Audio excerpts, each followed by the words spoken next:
Radio Krishna Centrale apresenta o Srimad Bhagavatam, de Krishna Dvaipayan Vyasa. Edições Bhaktivedanta, com verso sânscrito original, tradução e explicação de Sua Divina Graça, Bhaktivedanta Swami Prabhupada. Um programa de Radio Krishna Centrale, aos cuidados de Adunandana Das e Revati Rupeshwari Devi Dasi. Para informações, visitem o sítio radiokrishna.com.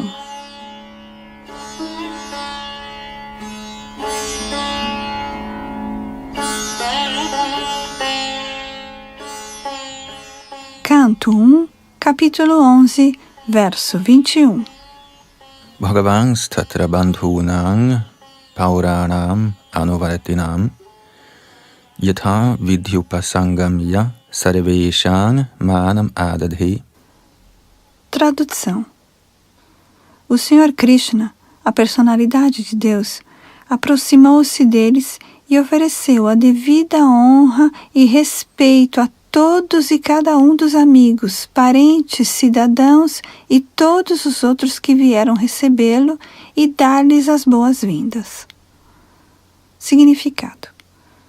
O Senhor Supremo, a personalidade de Deus, não é nem impessoal, nem um objeto inerte incapaz de corresponder aos sentimentos dos seus devotos. Aqui a palavra yatavidi, ou assim como convém, é significativa. Ele recíproca, assim como convém, com seus diferentes tipos de admiradores e devotos. É claro que os devotos puros são apenas de um tipo, porque eles não têm outro objetivo de serviço além do Senhor, e por isso o Senhor também corresponde a esses devotos puros de maneira conveniente, ou seja, ele está sempre atento a todos os problemas de seus devotos puros. Há outros que o designam como impessoal, e desse modo o Senhor também não assume nenhum interesse pessoal. Ele satisfaz a todos de acordo com seu desenvolvimento de consciência espiritual. E um exemplo desta reciprocidade exibe-se aqui com seus diferentes anfitriões.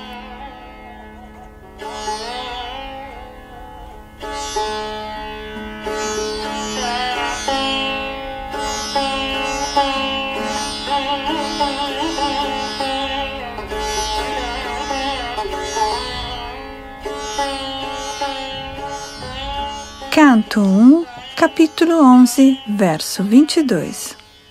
Prahvabhi vadana shlesha karasparasha smiti kshanai ashvasya chasvapakevyo varaishchabhimatair vibhuhu. Tradução. O Senhor Todo-Poderoso saudou todos ali presentes, inclinando sua cabeça, trocando congratulações, abraçando, apertando as mãos, olhando e sorrindo, dando encorajamentos e concedendo bênçãos, mesmo aos de classe mais baixa. Significado. Para receber o Senhor Shri Krishna, havia todas as classes da população, começando com Vasudeva, o Gracena e Gargamuni, o pai, avô e o mestre, e descendo até as prostitutas e chândalas, que são habituados a comer cachorros. E cada um deles foi apropriadamente saudado pelo Senhor, em termos de classe e posição. Como entidades vivas puras, todos são partes integrantes separadas do Senhor, e assim ninguém é alheio à relação eterna com Ele. Tais entidades vivas puras são graduadas de maneira diferente, de acordo com a contaminação dos modos da natureza material. Mas o Senhor é igualmente afetuoso com todas as suas partes integrantes, a despeito da gradação material.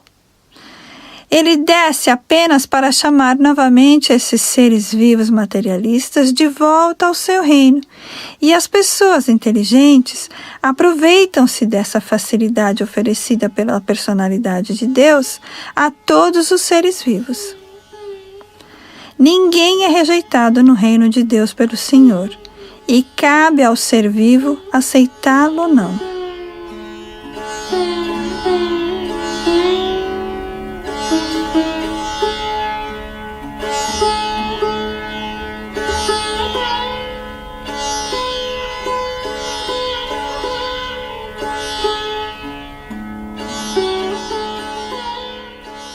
Canto 1, capítulo 11, verso 23. Svayangcha gurubhir vipraihi sadarai sthavarairapi ashirbhir yujamano nyer vandibhischa vishat puram. Tradução. Então o Senhor entrou pessoalmente na cidade, acompanhado pelos parentes mais velhos e brahmanas inválidos com suas esposas, todos oferecendo bênçãos e cantando as glórias do Senhor. Outros também louvaram as glórias do Senhor. Significado. Os brahmanas na sociedade nunca estavam preocupados em acumular dinheiro para a futura vida retirada. Quando ficavam velhos e inválidos, eles costumavam aproximar-se da Assembleia dos Reis e, simplesmente por louvar os gloriosos feitos executados pelos reis, junto com suas esposas, eles costumavam ser providos em todas as necessidades da vida. Tais brahmanas não eram, por assim dizer, bajuladores dos reis, mas os reis eram verdadeiramente gloriosos por suas ações, e eles eram sinceramente ainda mais encorajados a atos piedosos por esses brahmanas, de maneira digna. O Senhor Sri Krishna é digno de todas as glórias, e os brahmanas rezadores e outros eram eles mesmos glorificados ao cantar as glórias do Senhor.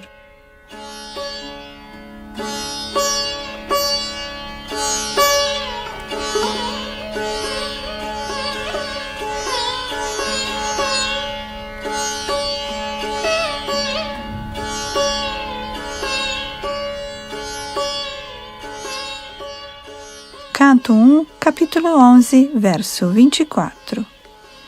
Rajamargang gati krishne dvarakaya kulastriya harmyanyarurhur vibratadikshana mahotsavaha. Tradução. Quando o Senhor Krishna passou pelas estradas públicas, todas as damas respeitáveis de Dvaraka subiram aos terraços de seus palácios simplesmente para dar uma olhadinha ao Senhor. Elas consideravam isso como o maior dos festivais. Significado. Dar uma olhadela no Senhor é sem dúvida uma grande ocasião festiva, como consideravam as damas metropolitanas de Dvaraka. Isso ainda é seguido pelas senhoras devotas da Índia, especialmente durante os dias das cerimônias de Julana e Jamashtami. As senhoras da Índia ainda se aglomeram em grande número no templo do Senhor, onde sua forma transcendental eterna é adorada. A forma transcendental do Senhor instalada no templo não é diferente do Senhor em pessoa. Tal forma do Senhor chama-se Archa Vigraha, ou encarnação Archa, e é expandida pelo Senhor através de sua potência interna, simplesmente para facilitar o serviço devocional de seus inúmeros devotos que estão no mundo material. Os sentidos materiais não podem perceber a natureza espiritual do Senhor, e por isso o Senhor aceita a Archa Vigraha, que é aparentemente feita de elementos materiais, como a terra, a madeira e a pedra, mas na verdade não há contaminação material. Uma vez que o Senhor é Kaivalya, somente um, não há matéria nele. Ele é único e incomparável, e portanto o Senhor onipotente pode aparecer em qualquer forma sem ser contaminado pela concepção material. Portanto, as festividades nos templos do Senhor, como são geralmente comemoradas, são como os festivais executados nos dias em que o Senhor se manifestou em Dvaraka, há cerca de 5.000 anos atrás. Os acharyas autorizados, que conhecem perfeitamente a ciência, instalam tais templos do Senhor sob princípios regulativos, simplesmente para oferecer facilidades ao homem comum. Mas as pessoas que são menos inteligentes, sem serem versadas na ciência, mal interpretam esta grande tentativa como sendo idolatria e metem o nariz onde não são chamadas. Portanto, as senhoras ou homens que observam festivais nos templos do Senhor, simplesmente para dar uma olhada na forma transcendental, são milhares de vezes mais gloriosos que aqueles que desacreditam na forma transcendental do Senhor.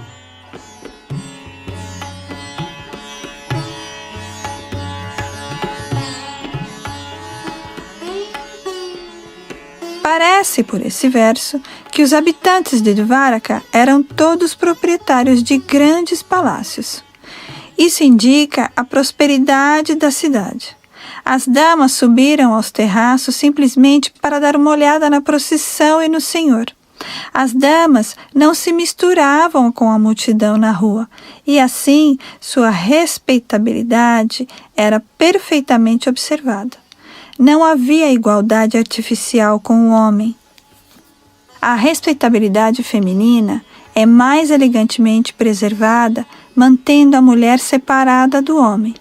Os sexos não devem se misturar irrestritamente.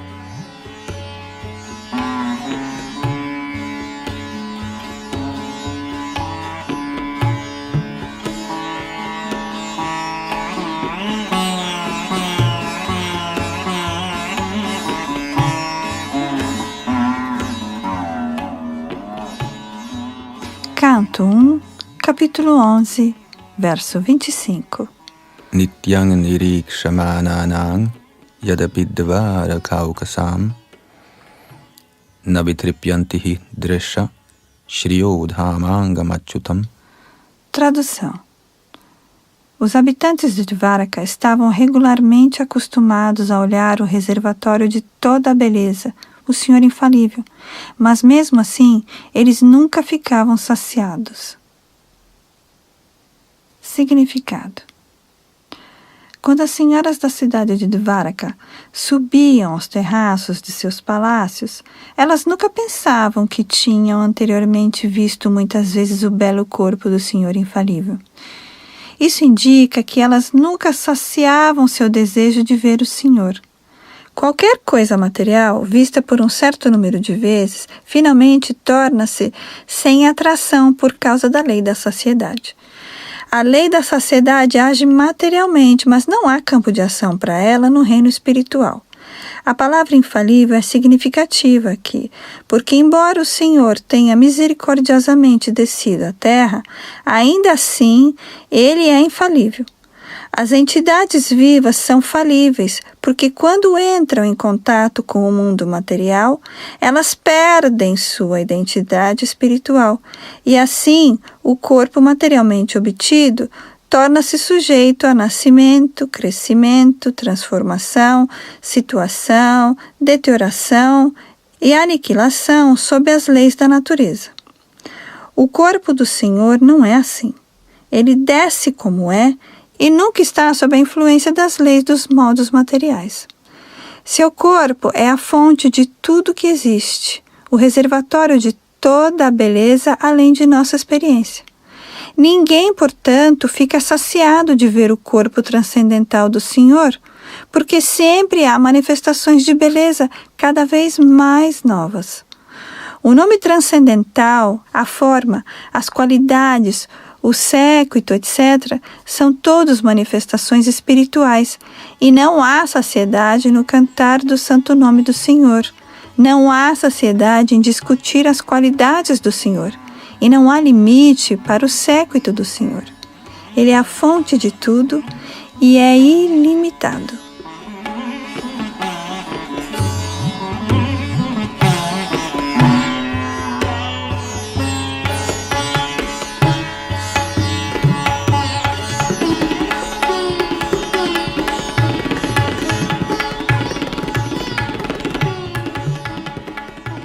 Canto 1, capítulo 11, verso 26. Shriyo nivaso yasyura panapatrang mukhang drasham bahavo lokapalanang saranganang padambujam. Tradução: o peito do Senhor é a morada da deusa da fortuna. Seu rosto, semelhante à lua, é o receptáculo para os olhos que anseiam por tudo que é belo. Seus braços são os lugares de repouso dos semideuses administrativos. E seus pés de lótus são o refúgio dos devotos puros que nunca cantam nem falam de outra coisa senão sua onipotência. Significado: existem diferentes classes de seres humanos, todos buscando diferentes gozos em diferentes objetos. Há pessoas que estão buscando os favores da deusa da fortuna, e a elas as literaturas védicas informam que o Senhor é sempre servido com toda a reverência por milhares e milhares de deusas da fortuna em Chintamani Dham, a morada transcendental do Senhor, onde todas as árvores são árvores dos desejos e os prédios são feitos de Chintamani, gemas espirituais. O Sr. Govinda está ocupado ali em apacentar as vacas Surabhi como sua ocupação natural. Essas deusas da fortuna podem ser vistas automaticamente se somos atraídos pelos aspectos corpóreos do Senhor. Os impersonalistas não podem observar essas deusas da fortuna por causa de seu hábito especulativo seco.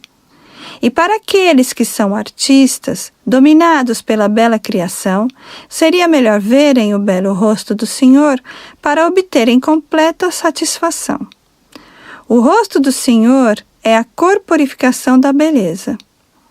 Aquilo que eles chamam de bela natureza é apenas seu sorriso, e aquilo que eles chamam de doces melodias dos pássaros são apenas amostras da voz sussurrante do Senhor.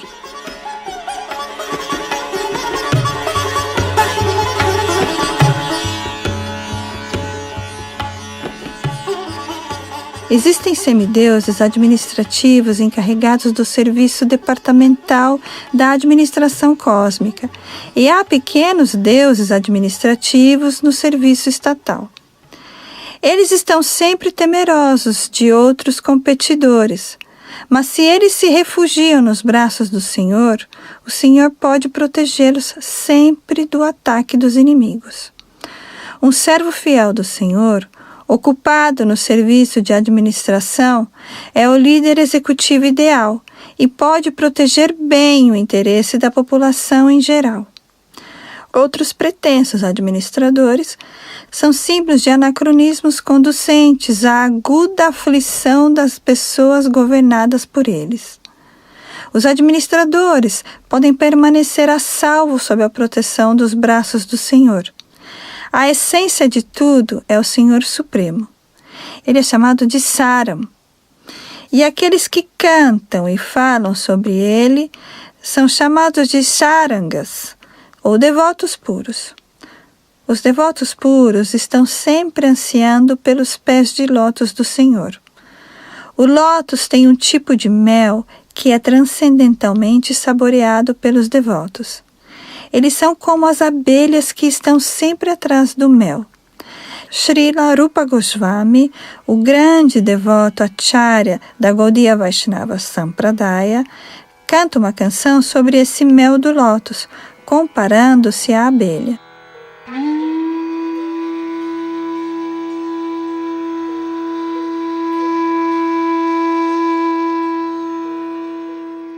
Ó meu Senhor Krishna, suplico oferecer-vos minhas preces. Minha mente é como a abelha e está em busca de algum mel. Portanto, por favor, dai à minha mente, abelha, um lugar a vossos pés de lótus, que são as fontes de todo o mel transcendental. Eu sei que mesmo grandes semideuses como Brahma não veem os raios das unhas dos vossos pés de lótus, muito embora estejam ocupados em profunda meditação por anos a fio. Ainda assim, ó infalível, essa é a minha ambição, pois vós sois muito misericordioso com vossos devotos rendidos. Ó Madhava, também sei que não tenho devoção genuína pelo serviço a vossos pés de lótus, mas porque vossa onipotência é inconcebivelmente poderoso, podeis fazer o impossível. Vossos pés de lótus podem tornar ridículo mesmo o néctar do reino celestial, e, portanto, estou muito atraído por eles. Ó Supremo Eterno, por favor, deixai, portanto, minha mente fixar-se em vossos pés de lótus, para que eu possa ser eternamente capaz de saborear o gosto do vosso serviço transcendental.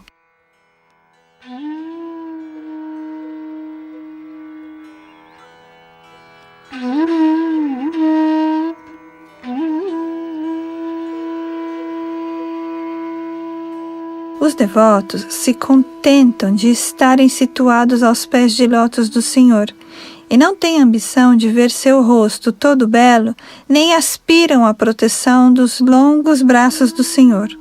Eles são humildes por natureza, e o Senhor é sempre favorável a tais devotos humildes.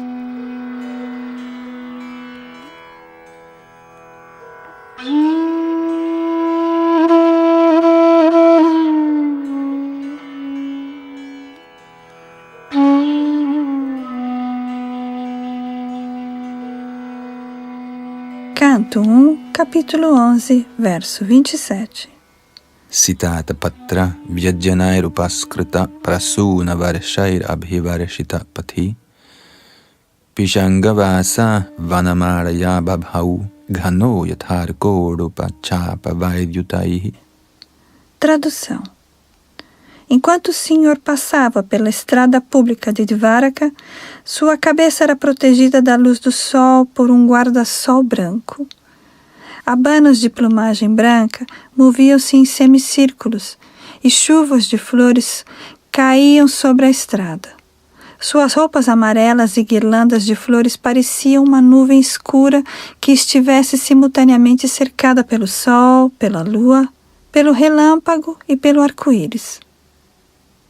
Significado: o sol, a lua, o arco-íris e o relâmpago não aparecem no sol simultaneamente. Quando há sol, o luar torna-se insignificante. E se há nuvens e arco-íris, não há manifestação de relâmpago. O matiz corpóreo do Senhor é assim como a nuvem nova de monção. Aqui ele é comparado à nuvem. O guarda-sol branco sobre sua cabeça é comparado ao sol. O movimento do abano de cauda de iaque é comparado à lua. As chuvas de flores são comparadas às estrelas. Suas roupas amarelas são comparadas ao arco-íris. Desse modo, todas essas atividades no firmamento, sendo fatores de simultaneidade impossível, não podem ser ajustadas pela comparação. O ajuste só é possível quando pensamos na potência inconcebível do Senhor. O Senhor é todo-poderoso e em sua presença qualquer coisa impossível pode tornar-se possível através de sua energia inconcebível. Mas a situação criada no momento de sua passagem nas estradas de Dvaraka era bela e não podia ser comparada a nada além da descrição dos fenômenos naturais.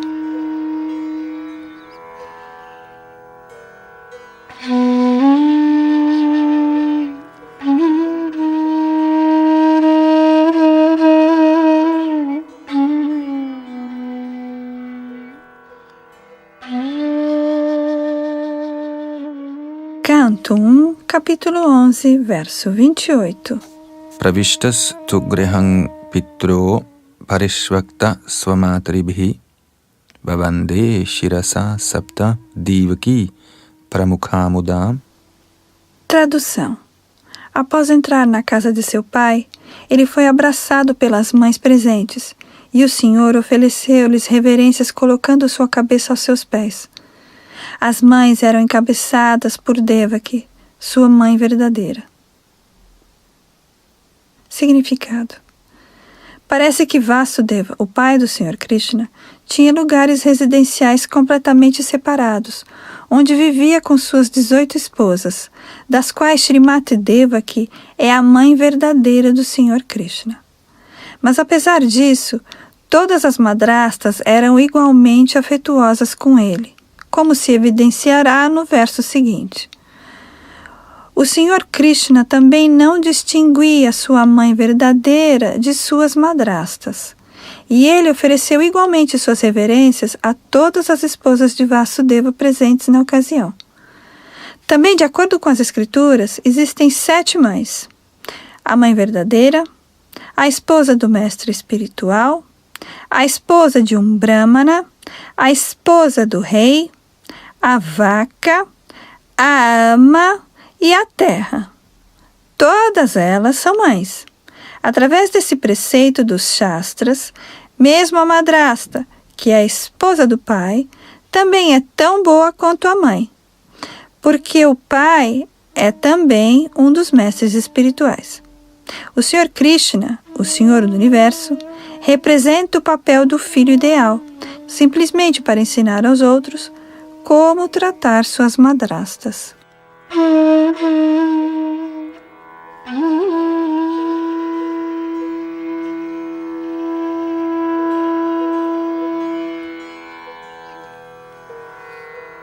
Canto 1, capítulo 11, verso 29. Ta putramankamaropya sneha snutapayodharaha harisha vihvalitatmana sishichurnitra jair jalaihi. Tradução. Após abraçar seu filho, as mães sentaram-no em seus colos. Devido à afeição pura, o leite derramou de seus seios. Elas estavam dominadas pelo deleite, e as lágrimas de seus olhos molhavam o Senhor. Significado. Quando o Senhor Krishna estava em Vrindavana, mesmo as vacas costumavam deixar correr o leite devido à afeição por ele. E o Senhor costumava retirar leite dos mamilos de todos os seres vivos a ele afeiçoados. O que dizer então das madrastas que já eram tão boas como sua própria mãe?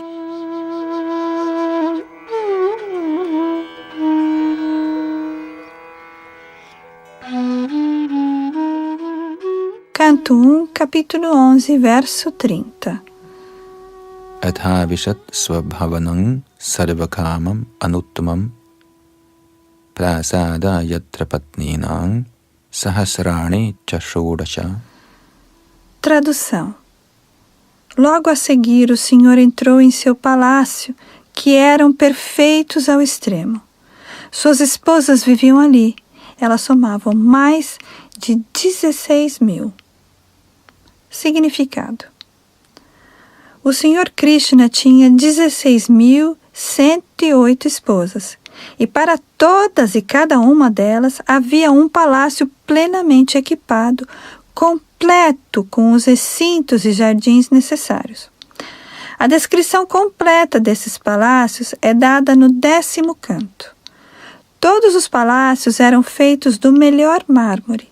Eles eram iluminados por joias e decorados com cortinas e carpetes de veludo e seda, belamente decorados e bordados com rendas de ouro. A personalidade de Deus significa aquele que é pleno de todo o poder, de toda a energia, todas as opulências, toda a beleza, todo o conhecimento e toda a renúncia. Portanto, nos palácios do Senhor não havia falta de nada para satisfazer os desejos do Senhor. O Senhor é ilimitado e, portanto, seus desejos também são ilimitados. E o suprimento também é ilimitado. Sendo tudo ilimitado, isso é concisamente descrito aqui como Sarvakama, ou cheio de todos os equipamentos desejáveis.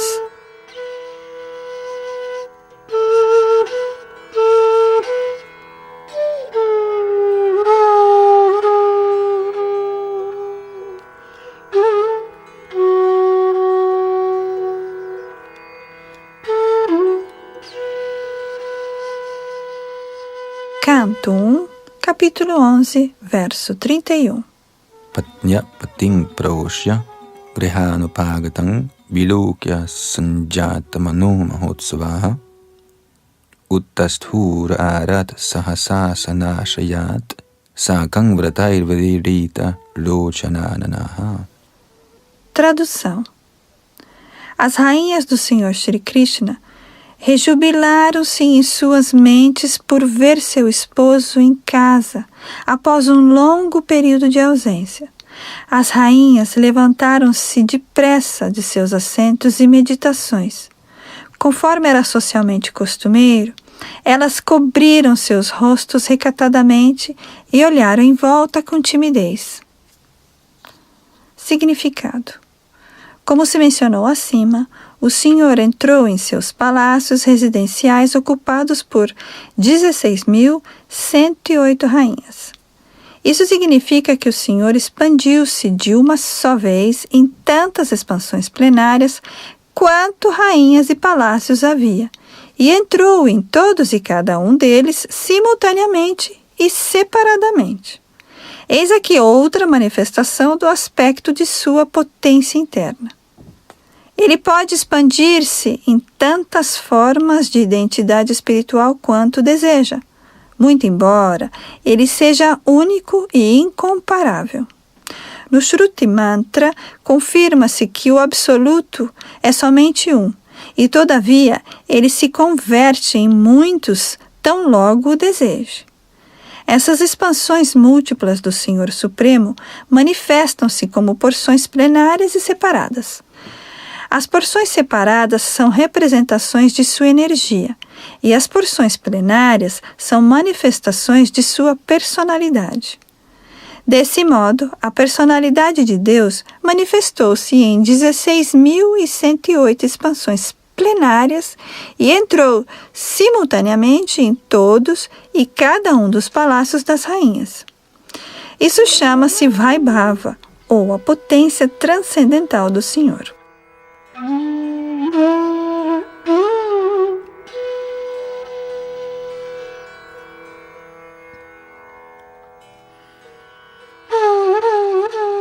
E porque pode fazê-lo, ele também é conhecido como Yogeshvara. Ordinariamente, um yogi, ou ser vivo místico, é capaz de expandir-se no máximo em 10 expansões de seu corpo. Mas o Senhor pode fazê-lo à extensão de muitos milhares ou infinitamente, de acordo com seu desejo. Os descrentes ficam atônitos ao saber que o Senhor Krishna casou-se com mais de 16.000 rainhas, porque eles pensam que o Senhor Krishna é um deles e medem a potência do Senhor através de suas próprias potências limitadas. Devemos saber, portanto, que o Senhor nunca está ao nível dos seres vivos, que são nada mais que expansões de sua potência marginal, e nunca devemos igualar o potente à potência, embora haja muito pouca diferença de qualidade entre o potente e a potência. As rainhas também eram expansões de sua potência interna, e desse modo, o potente e as potências estão perpetuamente intercambiando prazeres transcendentais, conhecidos como passatempos do Senhor. Não devemos, portanto, ficar atônitos ao saber que o Senhor casou-se com tantas esposas.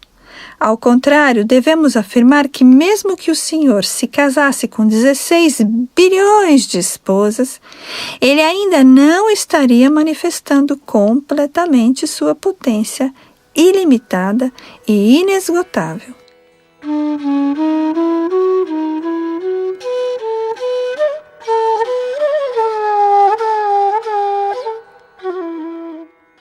Ele casou-se apenas com 16.000 esposas e entrou em todos e cada um dos diferentes palácios apenas para imprimir na história dos seres humanos, na superfície da terra, que o Senhor jamais é igual ou inferior a nenhum ser humano, por mais poderoso que ele seja.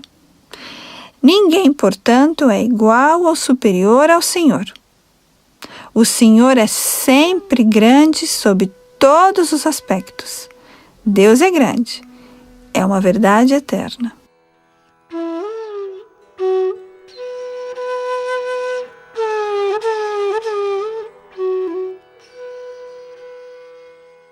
Portanto, logo que as rainhas viram à distância seu esposo, o qual estivera fora de casa por algum período, devido à batalha de Kurukshetra, todas elas despertaram do sono da meditação e prepararam-se para receber seu muito amado.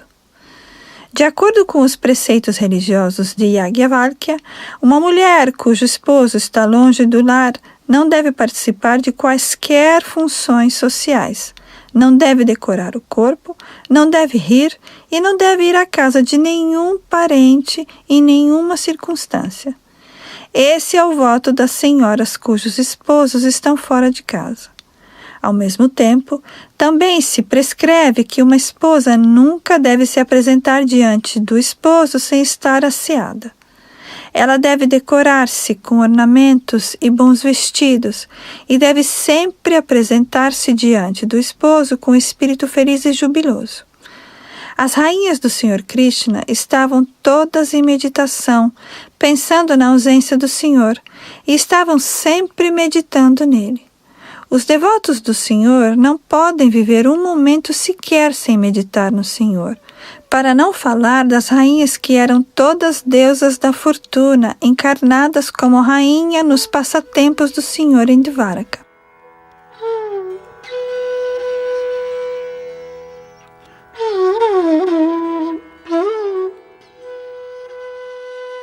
Elas nunca podem estar separadas do Senhor, seja por presença, seja por transe.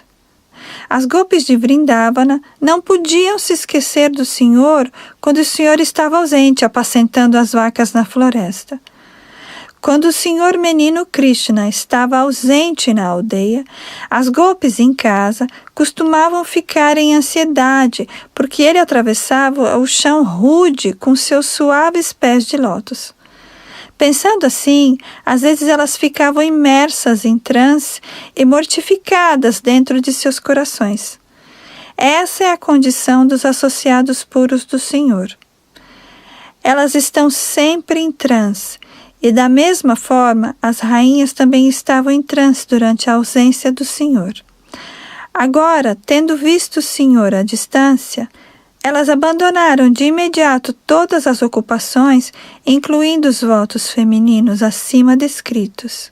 De acordo com Srila Vishwanath Chakravarti Thakur, houve uma reação psicológica regular naquela ocasião. Em primeiro lugar, ao levantarem-se de seus assentos, embora quisessem ver seu esposo, elas foram detidas por causa do recato feminino. Mas devido ao forte êxtase, elas superaram aquele momento de fraqueza e ficaram tomadas pela ideia de abraçar o Senhor. E esse pensamento, de fato, tornou-as inconscientes do ambiente ao redor. Esse estado primário de êxtase rompeu todas as outras formalidades e convenções sociais, e então elas escaparam de todos os obstáculos no caminho de se encontrarem com o Senhor. E esse é o estágio perfeito de encontrar o Senhor da alma, Shri Krishna.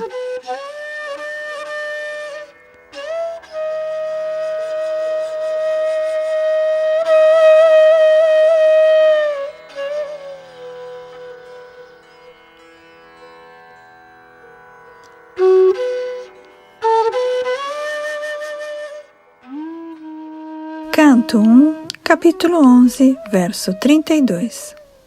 Tamatma jair drashtibhirantaratmana turantabhava parirevhire patim niruddham apyashravadambunetrayor vilajyati nang bhreguvarya vaiklavat.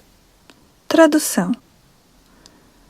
A êxtase insuperável era tão forte que as rainhas, que eram recatadas, primeiramente abraçaram o Senhor no âmago mais recôndito de seus corações. Então elas o abraçaram visualmente, e então enviaram seus filhos para abraçá-lo, que é o mesmo que abraçá-lo pessoalmente.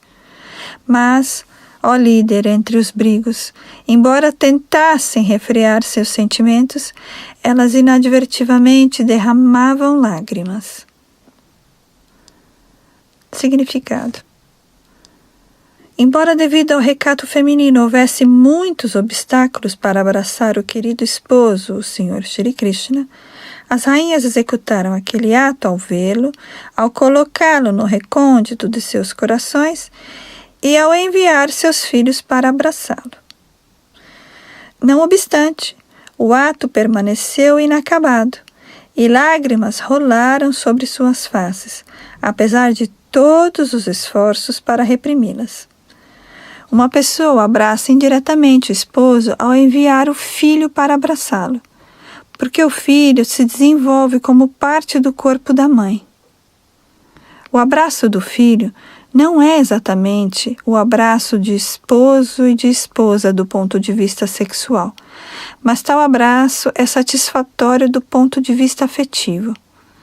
O abraço dos olhos é mais afetivo na relação conjugal, e assim, segundo Srila Jiva Goswami, não há nada de errado nesse intercâmbio de sentimento entre esposo e esposa.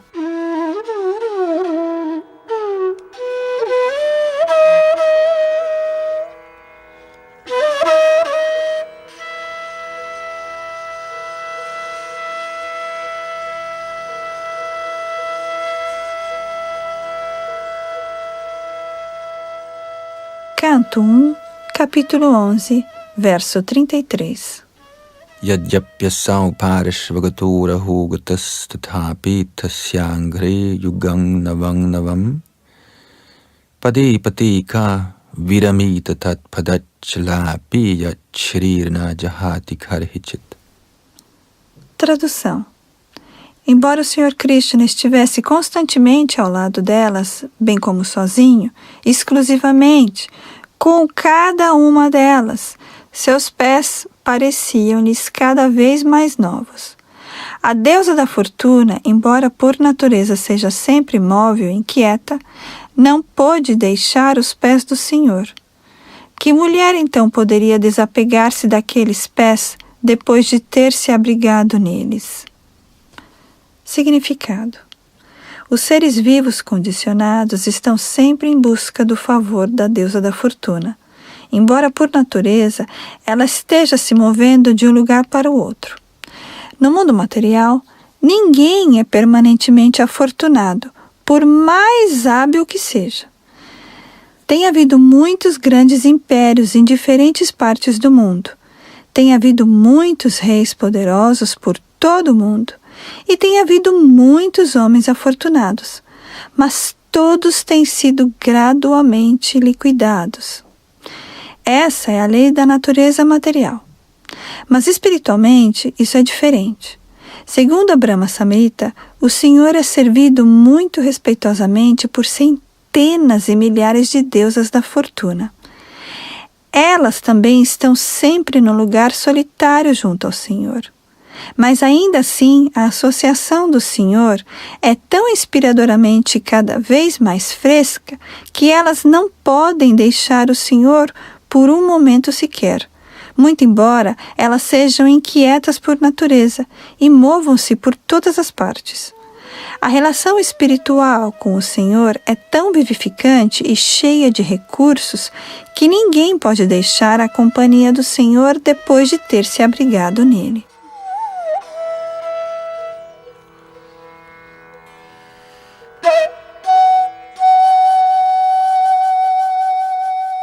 Os seres vivos são constitucionalmente de natureza feminina. O masculino, ou desfrutador, é o Senhor, e todas as manifestações de suas diferentes potências são de natureza feminina. Na Bhagavad Gita, os seres vivos são designados como Paraprakriti, ou a potência superior. Os elementos materiais são a Paraprakriti, ou potência inferior. Tais potências são sempre empregadas para a satisfação do empregador, ou desfrutador. O desfrutador supremo é o próprio Senhor, como se afirma na Bhagavad Gita, capítulo 5, verso 29. Portanto, Quando diretamente ocupadas no serviço ao Senhor, as potências revivem seu aspecto natural, e assim não há disparidade na relação entre o potente e a potência.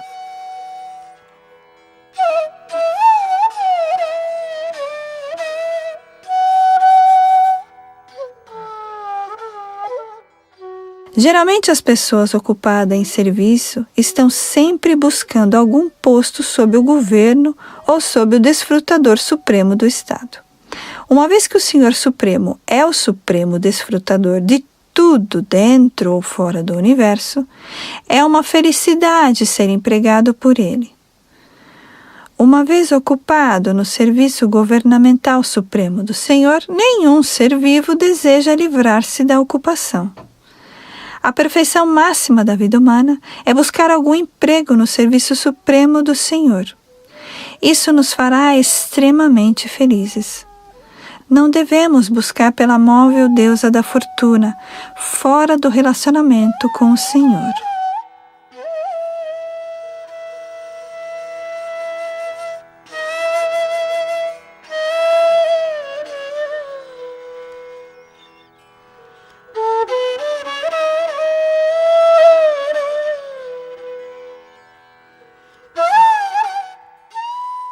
Canto 1, capítulo 11, verso 34. Evam nripanang kshitibhara janmanam akshauhinibhi parivritta tejasam vidhaya vairang shvasano yathanalam mitho vadheno parato nirayudha. Tradução. O Senhor tranquilizou-se após matar aqueles reis que eram o peso para a terra. Eles estavam cheios de si por sua força militar, seus cavalos, elefantes, quadrigas, infantaria, etc. Ele próprio não era um participante da luta. Ele simplesmente criou hostilidade entre os poderosos administradores, os quais lutaram entre si. Ele era como o vento que provoca fricções entre os bambus e, desse modo, ateia o fogo. Significado.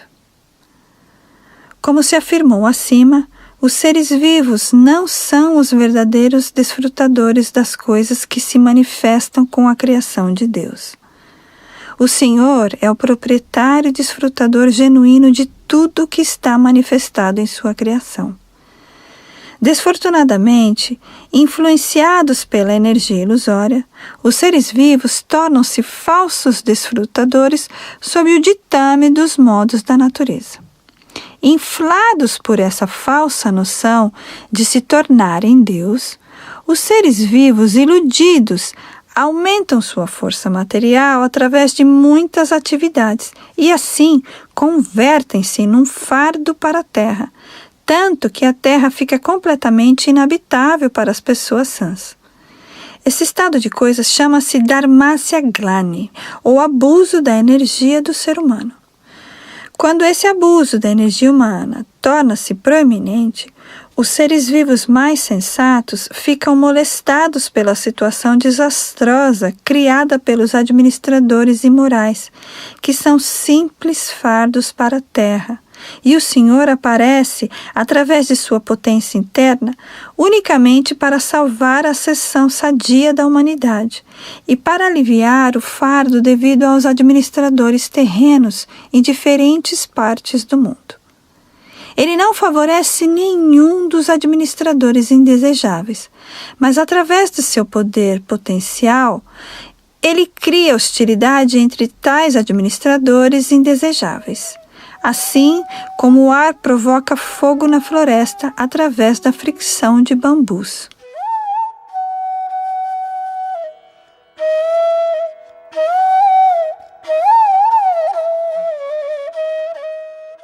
O fogo na floresta ocorre automaticamente devido à força do ar e, analogamente, a hostilidade entre os diferentes grupos políticos ocorre pelo desígnio invisível do Senhor.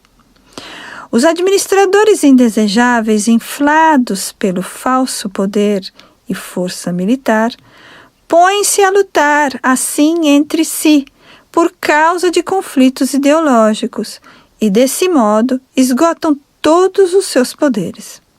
A história do mundo reflete realmente essa vontade do Senhor, e isso continuará ocorrendo até que os seres vivos estejam apegados ao serviço ao Senhor. Na Bhagavad Gita, capítulo 7, o verso 14, este fato é muito vividamente descrito, e está dito ali: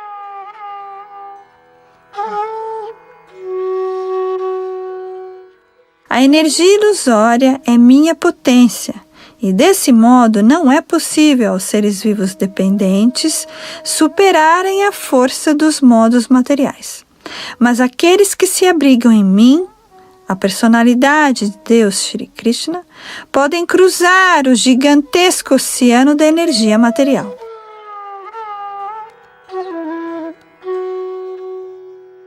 Isso significa que ninguém pode estabelecer paz e prosperidade no mundo através de atividades fruitivas ou de filosofia especulativa ou ideologia. O único caminho é render-se ao Senhor Supremo e, assim, livrar-se da ilusão da energia ilusória.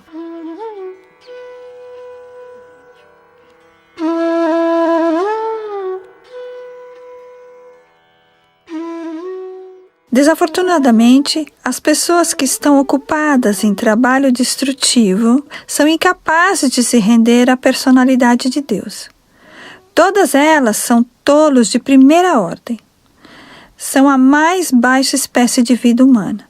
São despojadas de seu conhecimento, embora aparentemente pareçam ser academicamente educadas. Todas elas são de mentalidade demoníaca, sempre desafiando o poder supremo do Senhor. Aqueles que são muito materialistas, sempre ansiando por poder e força materiais, são indubitavelmente tolos de primeira ordem, porque não têm informação da energia viva e, sendo ignorantes desta ciência espiritual suprema, estão absortos na ciência material, que acaba com o fim do corpo material.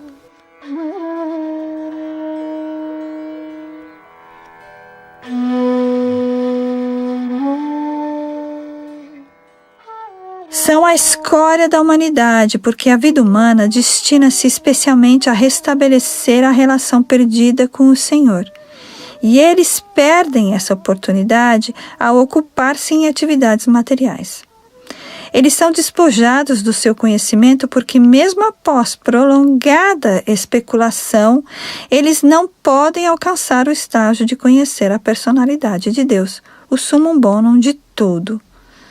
E todos eles são homens de princípios demoníacos e sofrem as consequências disso, como aconteceu a heróis materialistas como Ravana, Hiranyakashipu, Kamsa e outros.